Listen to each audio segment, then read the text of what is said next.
Hello guys, welcome back to Shivam classes. अब हम अपना टॉपिक देखने जा रहे हैं कि मोल अवधारणा क्या होती है, मोल कॉन्सेप्ट क्या होता है। उससे पहले आपके लिए एक अनाउंसमेंट है कि अगर आपको अपनी क्लास का कंप्लीट स्टडी मटेरियल चाहिए हो और वो भी बिल्कुल फ्री के अंदर, तो अभी प्ले स्टोर से शिवम क्लासेस ऐप डाउनलोड कर लीजिए। उसके अंदर सब कुछ आपको फ्री के अंदर अवेलेबल होगा, चाहे नोट्स हो, चाहे वीडियोस हो, एनसीईआरटी सॉल्यूशंस, मॉडल पेपर, जो प्रीवियस ईयर के पेपर, सब कुछ फ्री के अंदर उपलब्ध है। तो अभी प्ले स्टोर से शिवम जो एप्लीकेशन है वो डाउनलोड कर लीजिए। तो चलिए शुरू करते हैं। जो मोल अवधारणा है वो क्या होती है। सबसे पहले तो इसकी परिभाषा देखते हैं कि इसको किस प्रकार से परिभाषित किया गया है। देखिए, कार्बन 12 जो होता है, कार्बन 12 जो है, इसके 12 ग्राम के अंदर जितने परमाणु होंगे, जितने परमाणु या फिर कणों की संख्या जो होती है,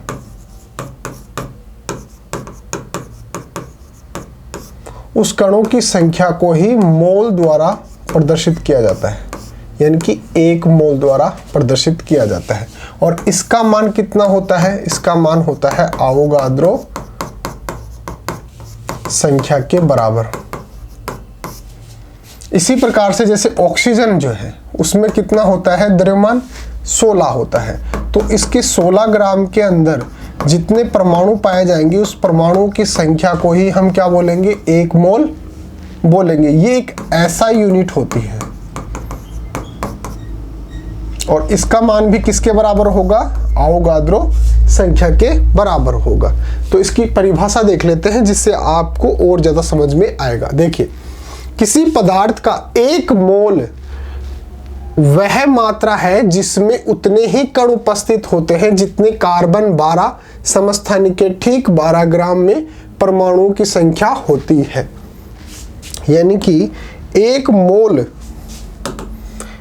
मोल की परिभाषा दे रहा है कि भाई कार्बन 12 जो होता है, कार्बन 12 यानी कि जिसका द्रव्यमान जो है वो कितना है? 12 है। जैसे ऑक्सीजन 16, हाइड्रोजन 1, इस प्रकार से। तो कार्बन 12 के 12 ग्राम के अंदर, कार्बन 12 के 12 ग्राम के अंदर जितने कणों की संख्या होती है, जितनी कणों की संख्या होती है उसको ही मोल द्वारा परिभाषित किया जाता है।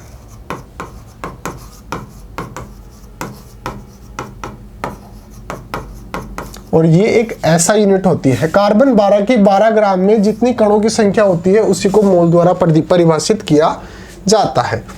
एक एसआई मूल इकाई होती है, जो मोल होती है वो एक एसआई मूल इकाई होती है जो पदार्थ की मात्रा का मापन करती है। ये कोई भी जो पदार्थ है उसके अंदर कितना पदार्थ विद्यमान है, उसके अंदर कितने कणों की संख्या है। जैसे मान लो कार्बन, अगर आपको कार्बन 12 के बारे में दे रखा है कि 24 ग्राम है, अब उसके अंदर आपको पूछे कि उसके अंदर कितने कणों की संख्या है। अगर आपको बोले कि भाई कार्बन जो है वो 24 ग्राम है और इसके अंदर बताओ कणों की संख्या कितनी है। कणों का मतलब हो गया इसके अंदर परमाणुओं की संख्या कितनी है, या फिर परमाणुओं की संख्या कितनी। तो आपने परिभाषा से भी क्या सीखा कि कार्बन के 12 ग्राम के अंदर कितना होता है? 1 मोल होता है। तो ये दे रखा है 24 मोल, कहने का मतलब ये कितना हो गया? इसका 2 मोल हो गया। तो अगर इसके अंदर 1 अवोगाद्रो संख्या के बराबर होता है तो इसको अगर हम 2 से मल्टीप्लाई कर दे तो 2 मोल के बराबर आ जाएगा हमारे पास। तो ये कितना हो जाएगा? 2 गुणा अवोगाद्रो संख्या, ये इसके बराबर हो जाएगा। अब समझ में आया कि ये किस प्रकार से होता है। और ये एक ऐसा यूनिट होती है, एक ऐसा इकाई होती है परमाणुओं की संख्या ज्ञात करने के लिए, उसका मापन करने के लिए। तो कार्बन 12 के 12 ग्राम के अंदर जितने कणों की संख्या उपस्थित होती है, जितनी परमाणुओं की संख्या उपस्थित होती है, उसी को मोल कहा जाता है। ये एक ऐसा यूनिट होती है कणों की संख्या मापन करने के लिए। एक मोल में आवोगाद्रो के बराबर परमाणु, अणु या आयन अन्य आरंभिक कण हो सकते हैं। एक मोल के अंदर एक आवोगाद्रो जितनी संख्या जो होती है उसके बराबर या तो परमाणु होंगे या अणु होंगे या आयन होंगे, जिससे भी वो पदार्थ मिलकर बना है वो होंगे। अब आपकी बुक के अंदर क्या दे रखा है वो थोड़ा डिटेल के अंदर दे रखा है, तो उसको थोड़ा समझना पड़ेगा। ये तो मैंने आपको बेसिक आइडिया दे दिया कि भाई आप एक मोल को किस प्रकार से परिभाषित करेंगे, कैसे करेंगे। कार्बन 12 के 12 ग्राम के अंदर, या फिर सीधा लिख दो, कार्बन के 12 ग्राम के अंदर जितने कणों की संख्या उपस्थित होती है वो एक आवोगाद्रो के बराबर होता है, उसी को मोल से परिभाषित किया जाता है। यह एक ऐसा यूनिट होती है। अब देखिए आपकी बुक में क्या दे रखा है। जैसा कि हमने अभी तक जाना है कि दो पदार्थों के संयोग से हम एक या एक से अधिक नए पदार्थ मिलते हैं। जब दो रासायनिक पदार्थ आपस में क्रिया करते हैं तो एक नया पदार्थ बनता है। जैसे हाइड्रोजन और ऑक्सीजन आपस में क्रिया करके H2O बनाएंगे, जल का कण बनाएंगे। जैसे हाइड्रोजन ऑक्सीजन रासायनिक अभिक्रिया करके और फिर जल का अणु बना लिए।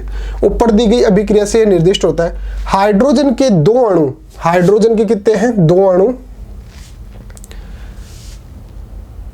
हाइड्रोजन के दो अणु, ऑक्सीजन का एक अणु अभिकृत होकर जल के दो अणु का निर्माण करते हैं।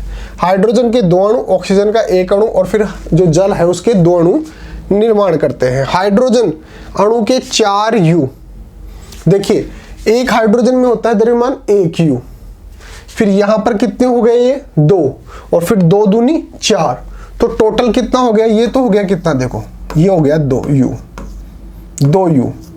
अब इस 2 को इससे मल्टीप्लाई करो तो ये कितना हो गया, 4 U।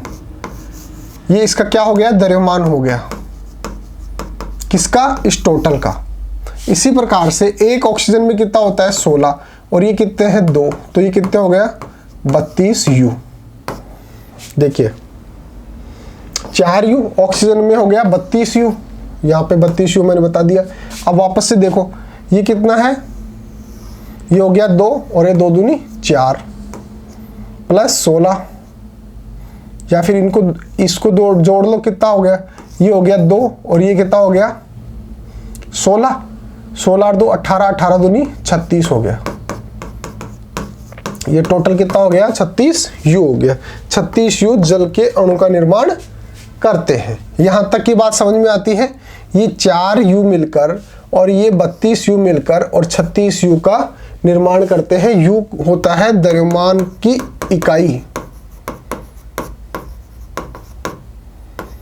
इकाई होती है, जैसे किलोग्राम होती है वैसे ही परमाणुओं के लिए हम U का इस्तेमाल करते हैं। नेक्स्ट देखिए, ऊपर वर्णित समीकरण से हम निष्कर्ष निकाल सकते हैं कि किसी पदार्थ की मात्रा को उसके द्रव्यमान या उसके परमाणु की संख्या द्वारा अभिलक्षित किया जा सकता है। कोई भी जो पदार्थ है उसको या तो उसके द्रव्यमान के द्वारा आप बता दो कि भाई इसका द्रव्यमान इतना है, या फिर उसके अंदर कितने परमाणु या फिर अणु या फिर आयन कितने उपस्थित है, उसके कणों की संख्या के आधार पर भी आप उसको परिभाषित कर सकते हैं। किंतु एक रासायनिक अभिक्रिया समीकरण के माध्यम से अभिक्रिया में भाग लेने वाले परमाणु या अणुओं की संख्या को सीधे प्राप्त किया जा सकता है। यही कारण है कि पदार्थों की मात्रा को जानने हेतु उनके द्रव्यमानों के आधार की अपेक्षा उनके अणुओं या परमाणुओं की आधार पर उनको प्राप्त करना अधिक सुविधाजनक होता है। ये बोल रहा है कि भाई किसी भी अभिक्रिया के अंदर जैसे कोई भी रासायनिक जो क्रिया कर रहे हैं वो और जो उत्पाद होते हैं उनको प्रदर्शित करने के लिए अगर हम उनको कणों के रूप के अंदर ही हम उनको परिभाषित कर दें, भाई इतने कण उसके अंदर अभिक्रिया में भाग ले रहे हैं और इतने कण हमारे को प्राप्त हुए हैं, तो ये और ज़्यादा सुविधाजनक होगा। कैसे, जैसे मोल के अंदर हम परिभाषित करते हैं कि अगर कार्बन का 12 ग्राम जो है उसके अंदर हम कण की संख्या जानते हैं कितनी होगी, 1 आवोगाद्रो के बराबर होगी। आवोगाद्रो जो संख्या होती है उसके बराबर होगी, क्यों, क्योंकि इसके अंदर 1 मोल होता है। इसी प्रकार से अगर 24 ग्राम हो कार्बन तो वो 2 मोल हो गई, और अवोगाद्रो संख्या है उसको 2 से मल्टीप्लाई कर देंगे।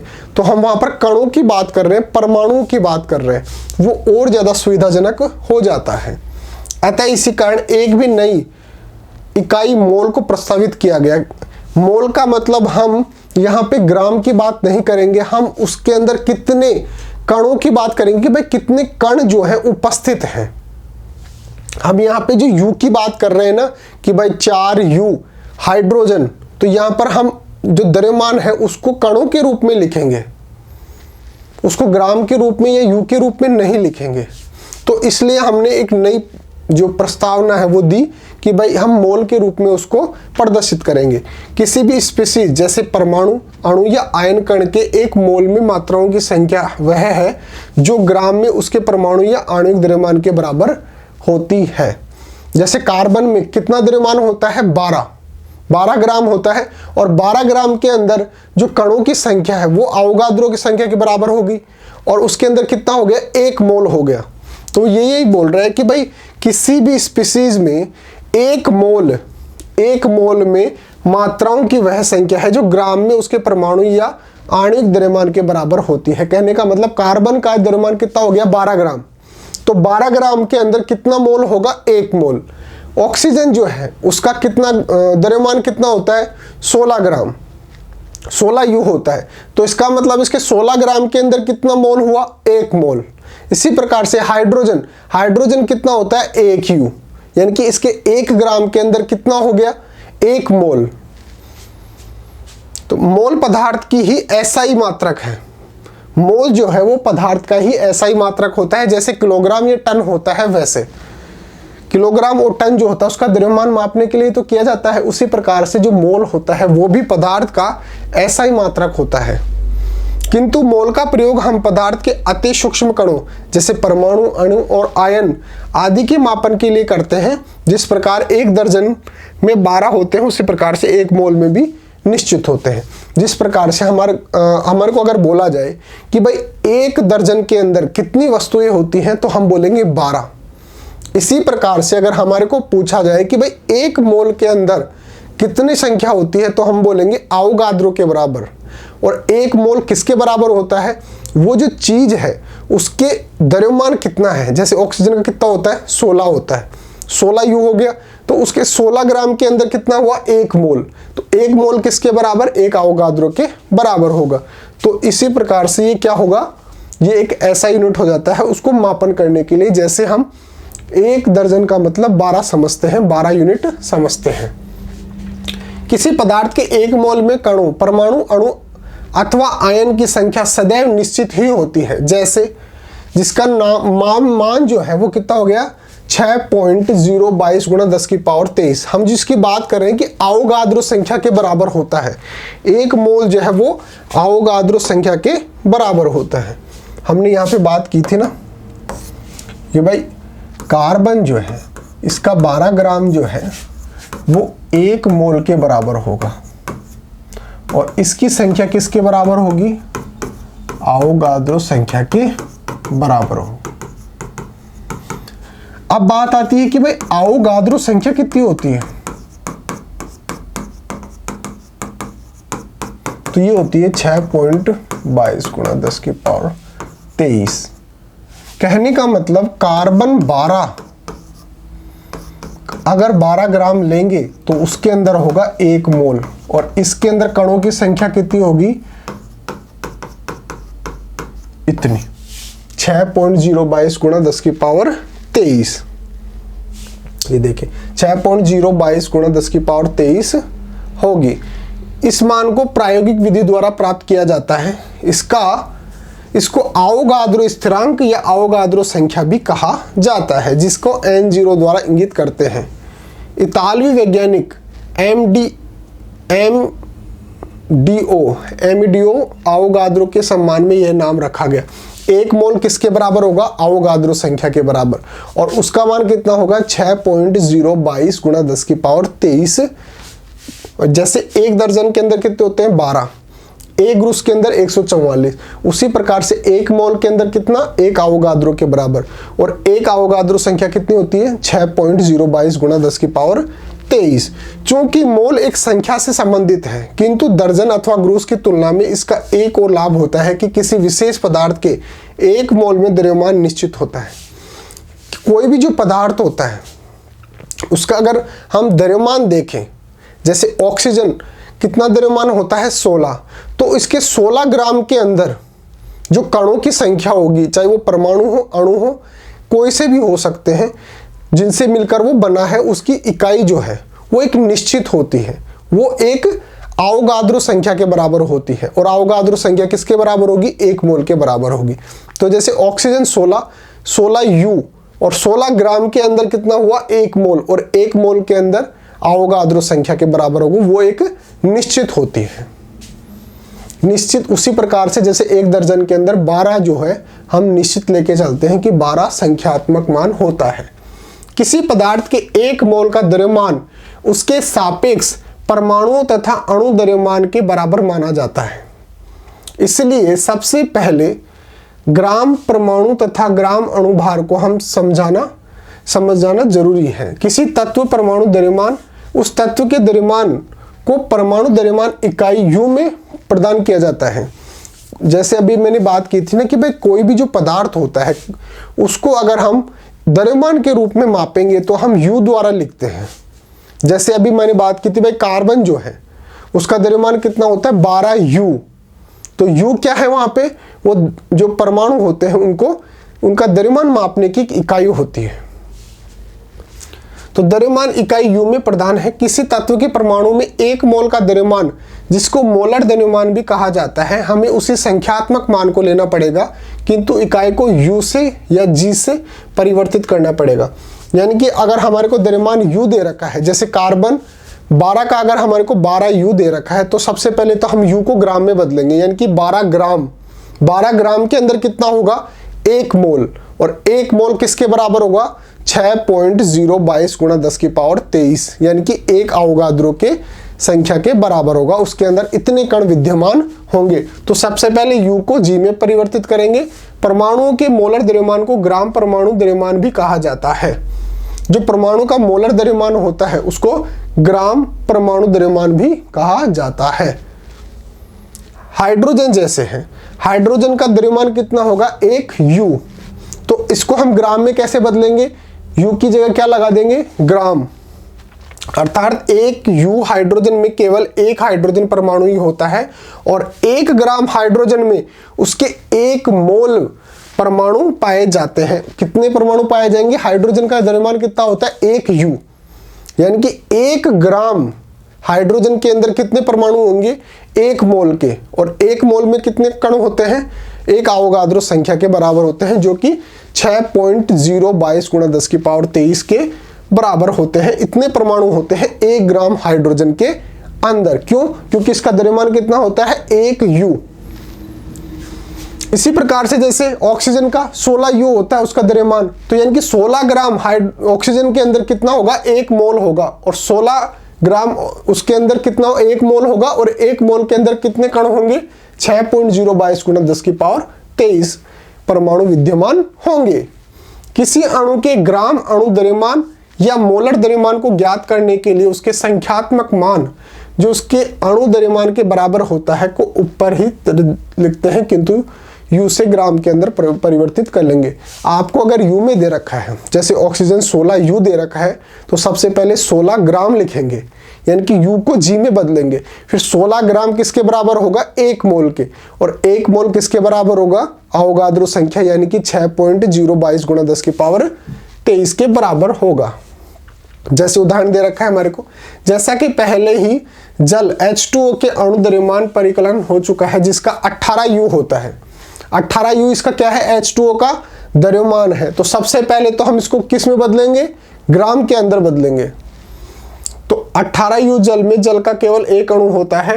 18 ग्राम जल, देखिए पहले हमने यू को किस में बदला? ग्राम के अंदर बदला। तो 18 ग्राम जल के 1 मोल अणु होते हैं। यहां पर ये क्या है? एक अणु हो गया, क्योंकि इसमें हाइड्रोजन भी है, ऑक्सीजन है। और जब एक या एक से अधिक, जब 2 या 2 से अधिक परमाणु आपस में मिलते हैं तो क्या बनाते हैं? अणु बनाते हैं। तो ये अणु हो गया। तो यहाँ पर जो 1 मोल 18 ग्राम H2O के अंदर हम जो कणों की बात करेंगे तो वहां पर अणुओं की बात करेंगे, परमाणुओं की बात नहीं करेंगे, क्योंकि ये क्या है, एक अणु है। तो यहां पर ये जो संख्या है, ये 1 मोल में 18 ग्राम जल में 1 मोल